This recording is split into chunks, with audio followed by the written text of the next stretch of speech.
Imagine this situation. A student says basketball is difficult because they are small. The lesson uses the ball to show that skill is not only about height. Careful grip, balance, passing, footwork, and regular practice all matter. Today we are going to examine a basketball closely and learn how to describe it in clear, natural American English. The goal is not only to name the object. The goal is to explain what it looks like, what it feels like, how the important parts work, how the hands interact with it, and how to describe the complete action safely from beginning to end. A basketball is used for playing basketball through dribbling, passing, catching, and shooting. It is round and hollow with a textured outer surface. It is made from rubber, synthetic leather, or composite material surrounding an inflated inner bladder. Its visible appearance usually includes a pebbled surface, dark curved channels, printed markings, and a small air valve. In the hand or during use, it may feel firm, springy, grippy, and slightly rough so the hands can control it. Notice the difference between describing a fact and describing a sensation. You can say it is made of a particular material. That identifies what the object is. You can say it feels smooth, firm, cool, or slightly rough. That explains the physical experience of touching or handling it. You can also compare expectation and reality. It feels lighter than it looks, or it feels sturdier than I expected. A basic description names the object. A clearer description adds its purpose. A detailed description adds shape, material, texture, and one visible feature. For example, a basic sentence is, "This is a basketball." A better sentence is, "This is a basketball used for playing basketball through dribbling, passing, catching, and shooting." A more detailed version is, "This basketball is round and hollow with a textured outer surface. It has a pebbled surface, dark curved channels, printed markings, and a small air valve." The detailed version gives the listener a picture without using unnecessarily difficult language. Now let us name the important parts naturally.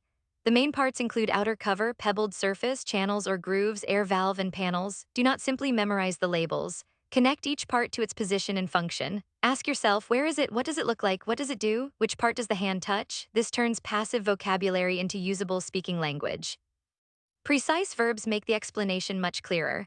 Dribble means bounce the ball repeatedly while moving or standing. Bounce means hit a surface and come back up. Pass means send the ball to another player. Catch means receive and control the ball. Shoot means throw the ball toward the basket to score. Release means let the ball leave the hands. Follow through means continue the motion after releasing the ball. Similar verbs are not always interchangeable. A general verb may communicate the idea, but the precise verb shows the direction, force, and purpose of the movement. Instead of saying, "I do something to it," describe the actual action and the result. Here is the physical sequence. First, hold the ball with both hands. Next, spread the fingers across the surface. Then push it toward the floor to dribble. After that, receive it with soft hands. At this point, bring it toward the chest. While doing this, step toward a teammate and pass. Once that is complete, bend the knees before a shot. Finally, extend the arms and release the ball. Then follow through with the wrist. This sequence uses cause and effect naturally. You hold one part steady because that prevents slipping. You line parts up so they move correctly. You use gentle pressure first, otherwise you may damage the object or lose control. Once the action is complete, you check that the object is secure and return it to a safe position. Hand position language is especially useful. You can say, place your thumb on the surface, wrap your fingers around the safe part, support the base, keep it upright, hold it steady with one hand while the other hand moves the smaller part, move it toward you, push it away from you, apply a little pressure, line it up before you continue. These chunks sound natural because they explain both position and movement.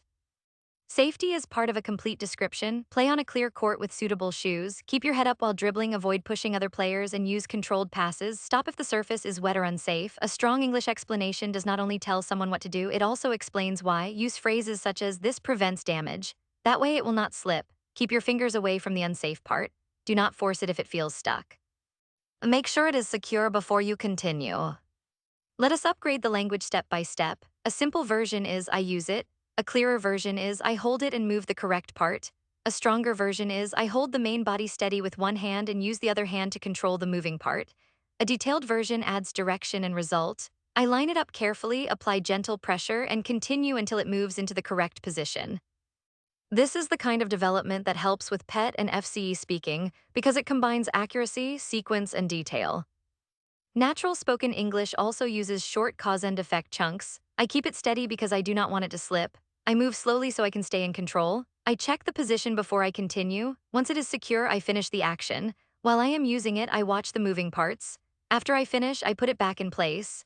These connectors make the description sound organized rather than like a disconnected list. Common mistakes usually come from choosing a verb that is too general, using too much force in the description, or skipping the final safety step. Avoid saying only I open it, I do it, or I put it there when a more precise action is available. Also avoid adding details that you cannot actually observe. When the design may vary, say, depending on the version, or describe only the parts you can see. Here is one complete real-life model. I hold a basketball at chest height with both hands and spread my fingers across the textured surface. The ball feels firm and slightly rough, which helps me control it. I push it down with one hand and let it bounce back to about waist height. When I catch it, I soften my hands and bring it toward my body. To pass, I step forward and extend both arms toward my teammate. To shoot, I bend my knees, raise the ball, extend my arm, release it with my fingertips, and finish with a relaxed wrist. Now listen to a short action sequence. I spread my fingers over a round textured object, push it toward the floor several times, receive it softly, step forward, and send it to another person. The actions are grip, dribble, catch, step, and pass. The value of this challenge is that the verbs create a mental picture. When you hear the direction, the hand position, and the result, you can identify the object and the action even before the object is named. The next time you describe this object, begin with its purpose, move to shape and material, name the main parts, explain the action in sequence, and finish with one safety point. Use precise verbs, natural chunks, and clear cause and effect. That approach will make your English more accurate, more visual, and much easier for another person to follow.